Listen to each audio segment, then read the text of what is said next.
seperti janjiku yang kemarin, kita akan membahas lagi tentang kelanjutan dari buku yang kita baca kemarin ya.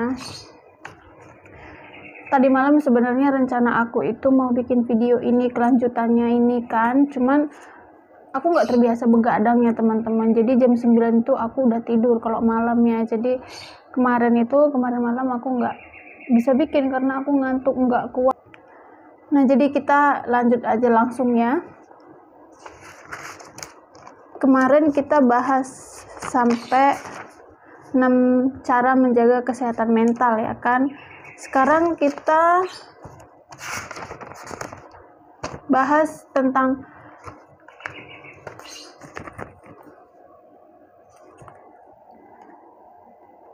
tujuh fakta unik kesehatan. 1. Minum kopi mencegah depresi. Nah, teman-teman, di sini ada yang suka kopi kah? Aku suka kopi, tapi yang Nescafe gitu, yang hitam, kopi hitam aku nggak bisa ya, aku pusing. Aku bacakan ya teman-teman.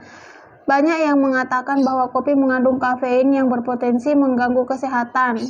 Benar jika dikonsumsi berlebihan, tapi kalau dikonsumsi secara wajar dan tidak berlebihan, kopi justru akan membantu mencegah munculnya depresi katanya. Terus kita lanjut nomor 2. Permen karet dapat mengurangi stres. Jika Anda merasa tidak bisa berkonsentrasi di pagi hari atau kelelahan di sore hari, cobalah mengunyah permen karet. Peneliti dari Coventry University menemukan bahwa permen karet beraroma mint dapat mengurangi rasa lelah.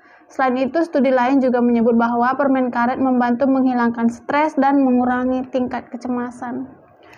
Kalau permen karet ini ya teman-teman, aku kalau mengunyahnya terlalu lama malah pusing ya. Mungkin sebentar aja kali ya. Duduk terlalu lama ini yang ketiga ya. Duduk terlalu lama meningkatkan risiko kematian. Nah, ini aku nggak tahu ya teman-teman. Cuman kalau di sini aku kan membaca ya.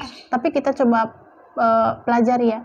Bagi banyak orang, duduk rasanya bukan aktivitas yang membahayakan, tapi nyatanya duduk terlalu lama justru cukup berbahaya.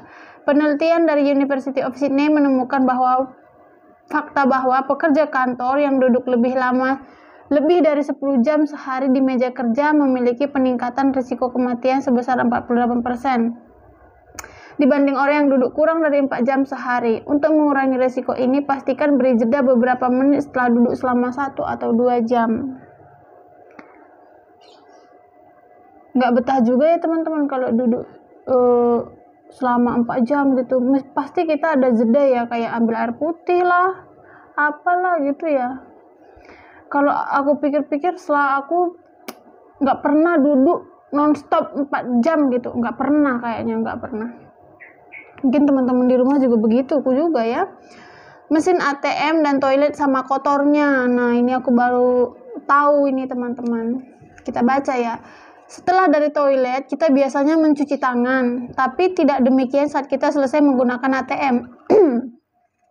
Padahal sebuah penelitian menunjukkan kalau mesin ATM ternyata tidak lebih bersih daripada toilet, teman-teman. Ternyata mesin ATM tidak lebih bersih daripada toilet. Wah, berarti sama-sama kotor. Nomor 5, teman-teman. Orang yang optimis punya umur lebih panjang. Menurut sebuah penelitian, orang yang pesimis lebih rentan menderita penyakit jantung ketimbang mereka yang optimis. Selain itu, penderita penyakit jantung yang ini teman-teman dengar ya. Selain itu, penderita penyakit jantung yang optimis dalam memandang penyakit, mereka juga biasanya punya umur yang lebih panjang daripada yang pesimis. Nah, katanya walaupun orang itu penderita penyakit jantung, tapi dia optimis ya dalam memandang penyakit, mereka juga biasanya punya umur lebih panjang gitu. Walaupun dia penderita jantung, tapi karena dia optimis memandang penyakit jantung itu, katanya umurnya bisa panjang juga ya. Karena setahu aku orang yang punya penyakit jantung itu kayaknya kalau dia udah di diagnosa dokter kena jantung gitu, biasa mereka itu umurnya nggak ini ya, nggak panjang ya. Karena aku pernah dulu teman-teman melihat seorang bapak-bapak ya, dia padahal baru loh dia dibilangin sama dokter kena jantung gitu ya, tapi dia memburuk dalam kesehariannya gitu, bibirnya hitam, biru, mukanya pucat gitu.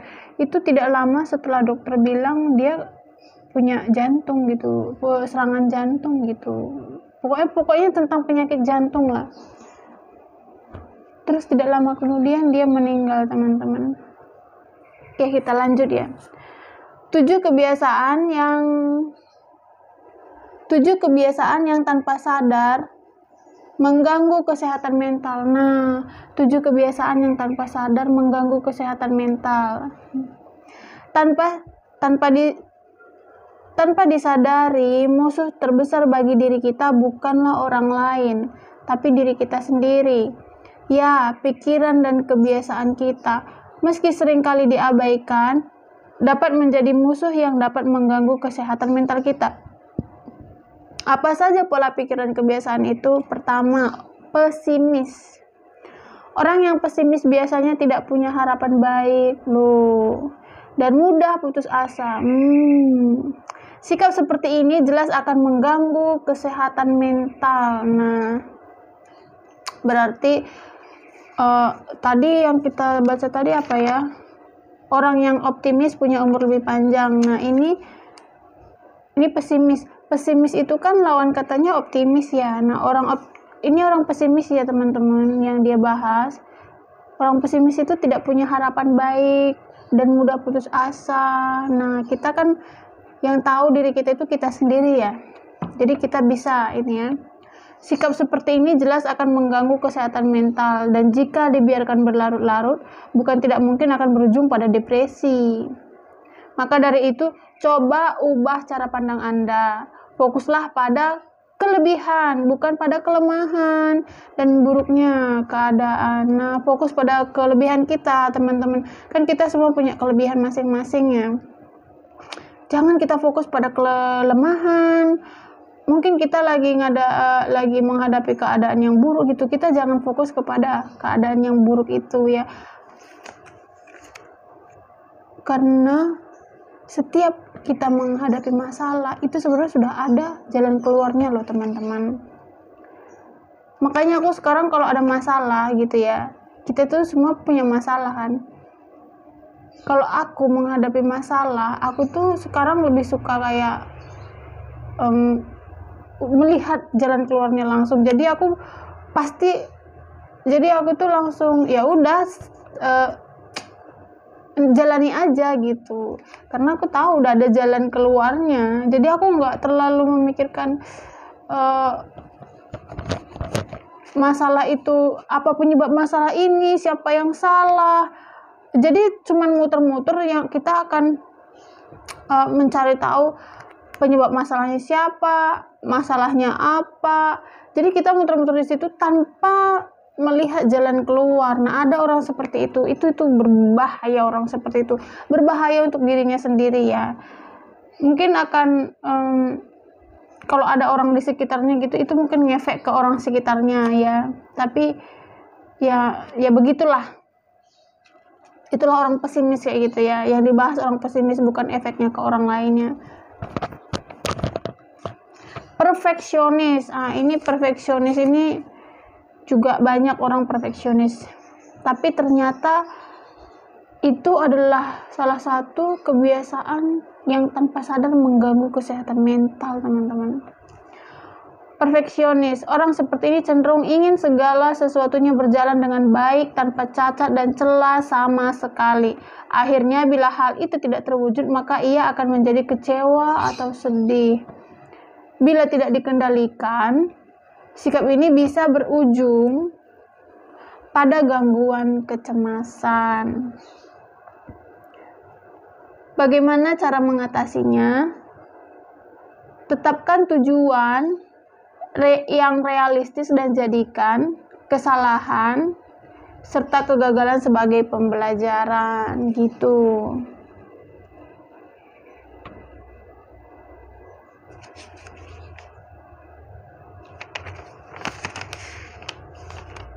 pikiran obsesif. Sekarang kita lanjut nomor 3 ya, pikiran obsesif. Obsesi adalah pikiran negatif yang muncul, tak terkendali, serta berulang tentang kejadian di masa lalu atau yang sedang dihadapi. Contoh nyata dari hal ini adalah saat kita terobsesi untuk selalu mengecek smartphone dan media sosial karena tidak mau ketinggalan informasi sekecil apapun.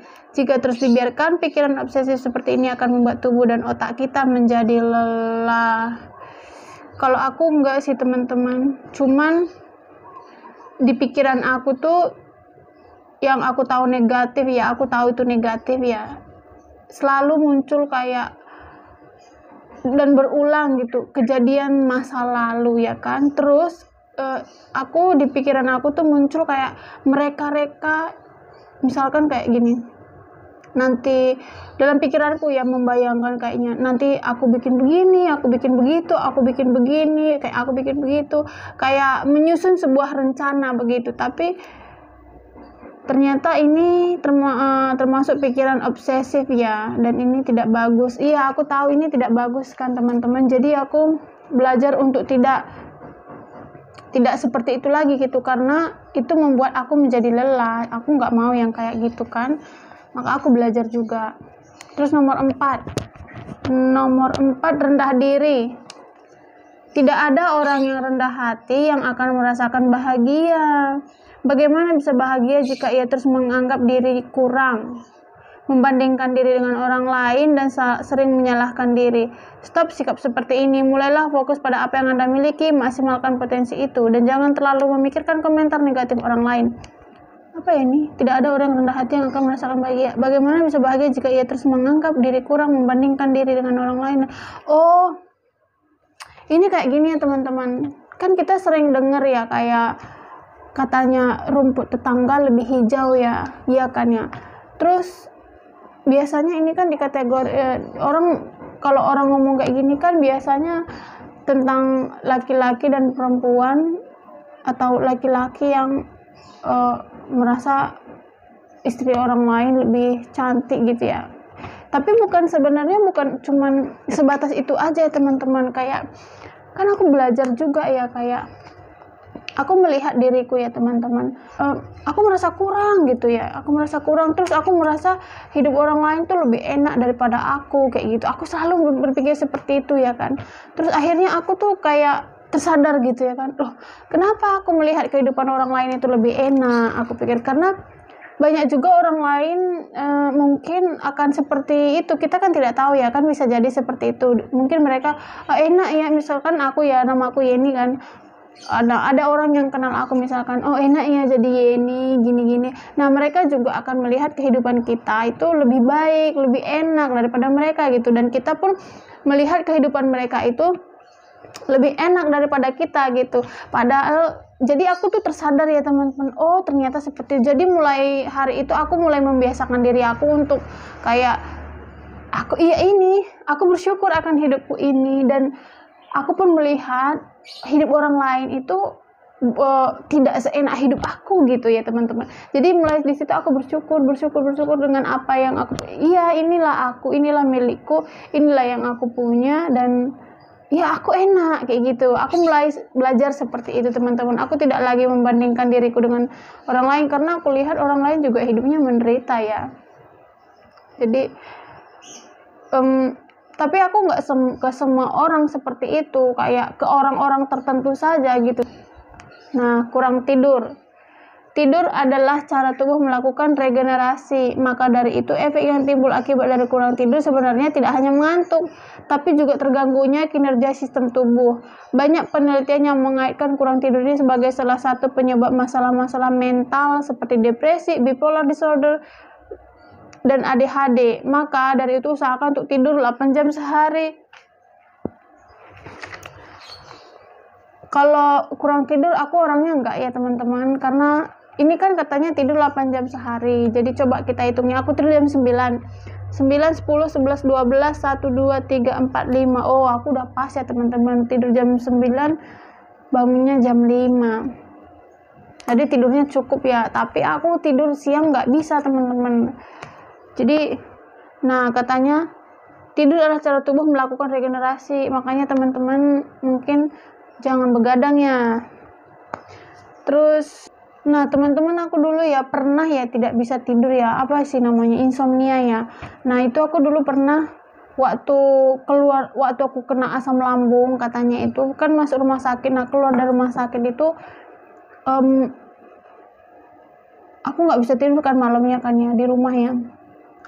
Terus itu aku udah kayak orang depresi, kayak orang stres, kayak orang, jadi di rumah aku ini ada kamar paling depan ya, tempat aku ini bikin video ini kan di kamar paling depannya.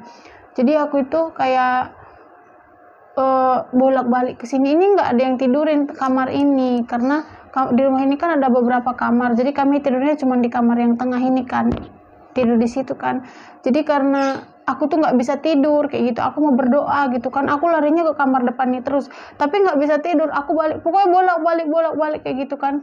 Terus kayak apa yang ada di dalam pikiran aku itulah yang aku dengar, misalkan ya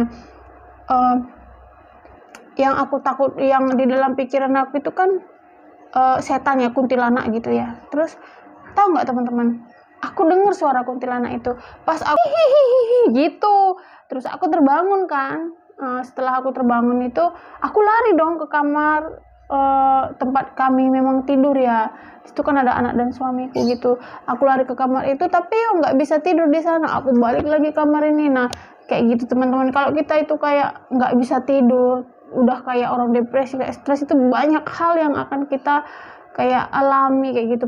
Yang terutama itu apa yang ada di pikiran kita, apa yang menakut-nakuti kita, itulah yang datang teman-teman. Terus malas gerak. Banyak studi yang mengaitkan malas gerak atau mager dengan depresi. Iya kak teman-teman, banyak studi yang mengaitkan malas gerak dengan depresi. Orang yang biasa beraktivitas biasanya tidak mudah terkena depresi dibanding ia yang sedikit beraktivitas. Berjalan sejenak keluar rumah, bersepeda, berolahraga, serta aktivitas lain yang membuat tubuh dan pikiran aktif akan membuat mental dan tubuh kita lebih sehat. Itu ya teman-teman. Memendam amarah ini selanjutnya teman-teman. Amarah yang dipendam sebenarnya mirip bom waktu. Sewaktu-waktu bisa meledak, dan kalau sudah meledak maka semuanya akan hancur berantakan. Hindari memendam amarah, sebaliknya salurkan amarah tersebut dengan cara yang baik, sehat dan positif. Pilihannya banyak, bisa dengan curhat ke orang yang bisa dipercaya, berkarya, atau bahkan berolahraga. Kalau ini aku nggak bisa teman-teman. Memendam amarah katanya bisa dengan curhat ke orang yang bisa dipercaya, berkarya, atau bahkan berolahraga. Kalau dulu atau aku belum menikah, aku suka memendam amarah ya.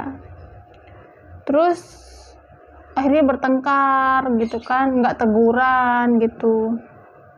Kalau sekarang kan aku cuman apa-apa kan sama suamiku ya. Jadi kalau aku sama suamiku tuh nggak pernah memendam amarah. Jadi kalau misalkan marah gitu ya langsung marah aja gitu. Selanjutnya ya, 13 tanda mental jiwa yang sehat. Yuk kita bahas ini. Satu, dapat menerima kenyataan, tidak hanya yang baik tapi juga yang buruk. Ini teman-teman. Puas dengan karya yang dihasilkannya.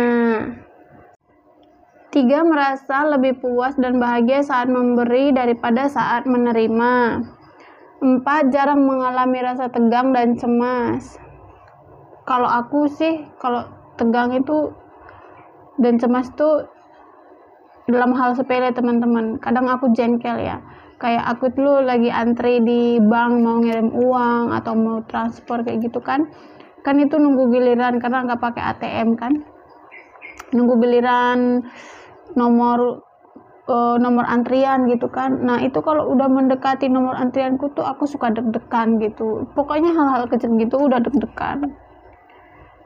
Tapi sekarang udah enggak teman-teman, karena udah mengalami begitu sering ya kan. Akhirnya aku dari setiap pengalaman itu aku kan mempelajarinya gitu. Akhirnya aku udah enggak gitu lagi. Jadi pengalaman itu kita jadikan pembelajarannya. Nomor 5, dapat berinteraksi dengan orang lain untuk saling menolong. 6. Saat mengalami kejadian yang buruk dan tidak diharapkan, ia dapat mengambil sisi positifnya gitu. Ini kayak sama aja dengan kayak bersyukur ya teman-teman. Kalau mengalami kejadian sesuatu gitu, untung aja gitu. Selalu ada kata-kata untung, kan kita sering dengar kayak gitu ya. Untung ya masih kayak gini. Oh iya, kejadian begini. Oh untung ya masih ini, kan sering kita dengar kayak gitu. Nomor 7, dapat memaafkan dirinya sendiri saat melakukan kesalahan dan mengalami kegagalan. 8, berani mengatakan tidak untuk hal-hal yang memang dirasa kurang pas untuknya. Nah ini dulu aku juga nggak berani teman-teman, tapi sekarang aku telah melakukannya. Kalau tidak, aku katakan tidak. Kalau memang iya, aku katakan iya. 9, mengenali kekuatannya dan dapat memaksimalkannya. Ya kalau kita tidak mampu ya kita tidak mampu gitu ya, jadi diri sendiri aja lah ya. 10, percaya diri. Nah 11, tahu batas, realistis dan tidak berharap berlebihan sehingga tidak mudah kecewa. Nah ini teman-teman, aku suka berharap berlebihan kan. Misalkan aku tuh buka usaha gitu kan, baru aja dimulai usaha, tapi dalam angan-anganku itu udah nanti begini, nanti begitu, nanti begini, laris, nanti sampai antri-antri, kayak gitu dalam bayangan aku itu. Ternyata tidak seperti yang aku bayangkan. Nah itu nanti kecewa, mungkin seperti itulah maksudnya ini.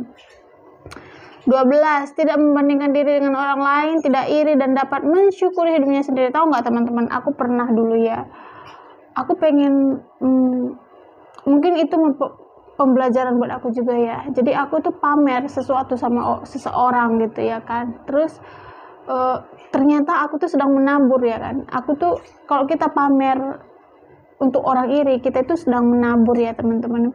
Tapi itu aku ambil positifnya ya, ternyata itu pelajaran penting buat aku.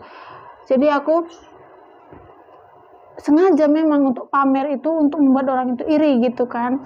Nah setelah itu beberapa lama kemudian orang itu, aku melihat orang itu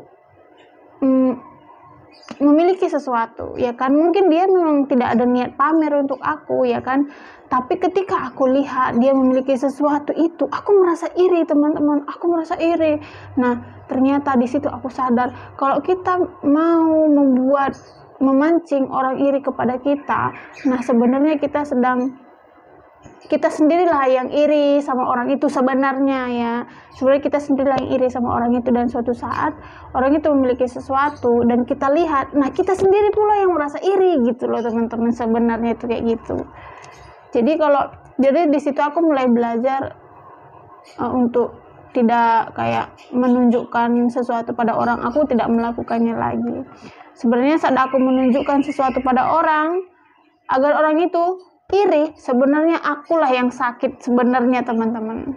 Jadi itu semua hal yang kita lakukan itu adalah pembelajaran hidup buat kita ya. Nomor 13, mau meminta bantuan pada orang lain jika memang membutuhkannya. Nah aku dulu nggak bisa meminta bantuan kepada orang lain teman-teman. Aku tuh nggak tahu kenapa ya, tapi mulai dalam tahun-tahun terakhir ini ya, aku mulai belajar untuk meminta bantuan kepada orang lain, orang-orang terdekat aku. Nah udah selesai teman-teman kita bahas buku ini. Mudah-mudahan apa yang kita bahas di video kemarin dan hari ini mudah-mudahan bermanfaat ya teman-teman. Kita jadikan semua pembelajarannya. Ya udah teman-teman, sekian video aku hari ini ya. Semoga bermanfaat. Sampai ketemu lagi di video selanjutnya. Shoo!